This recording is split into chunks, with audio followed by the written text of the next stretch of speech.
Bismillaahi Raxmaani Raxiim. Soo dhawaada saaxiibayaal, waxaan rabaa inaan idinla wadaago 9 xanuun oo looga hortago exercise ama jimicsiga. Way ka badan yihiin xanuunada jimicsiga looga hortago. Runtii jimicsigu aad buu faa'iido badan yahay, wax sahlan maaha.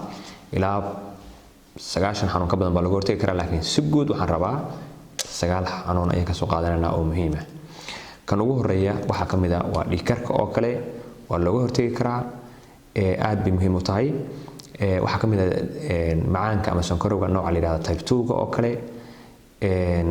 sidoo kale waxa muhiim ah neefta oo kale, asmada waa laga hortagi karaa. qodobka saddexaad haddaba dhiig karka iyo sonkorta iyo neefta iyo kuwaasba xataa qofka ay hayaan oo yani la nool marka uu dawada kaliya qaato, cunadana ilaaliyo iyo markuu socod ama jimicsi ku daro xataa isku saameyn ma aha. qofka neefta qabo oo kale markuu socod ku daro waxa weeye waqtiyada ay ku soo kacaysay baa yaraanaysa. sonkorta oo kale xaddigii hoos buu dhacayaa, pressureki hoos buu dhacayaa. sadarteed waxa weeye dadka ay ku socotana waa ka hortagi karaan oo qofka inuu iska ilaaliyo, dadka la nool laftigoodana wuu ku yareyn karaa dhibaatadii. waxa kaloo kamid ah kansarka kamid ah. waxa kaloo kamid ah xanuunka la yiraahdo depressionka ama maarta muxuu ahay niyad jabka oo mid kamid ah cilladaha maskaxda ku dhaca qofka, inuu qofka maarta muxuu ahay welwelka kamid ah iyo maarta anxiety-ga.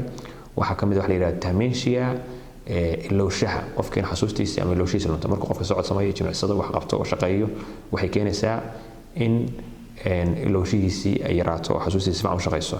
waxa kaloo kamid ah dhabar xanuunka oo kale, qofka markuu iska fadhiyo, iska cunayo, iska jiifo, waxa uu socod sameyn, jimicsi sameyn, shaqo fatiga qaban, waxay keenaysaa dhabar xanuunka. inta badan waa sababaha ugu badan dumarka inay uga cabanayaan. waaga hore waxa weeye dumarku waa shaqeyn jireen haddii miyi joogaan iyo haddii magaalo joogaanba.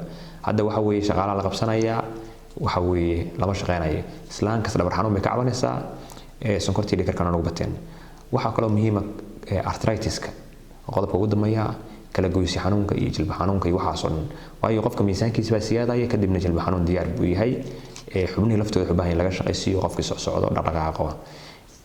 muxuu ahaayey waa muhiim. marka 9 qodob wax badan bay ka anfacayaan qofka markuu socod sameeyo oo jimicsi sameeyo oo dhidido. sadarteed hala jimicsi inoo balana nabaday.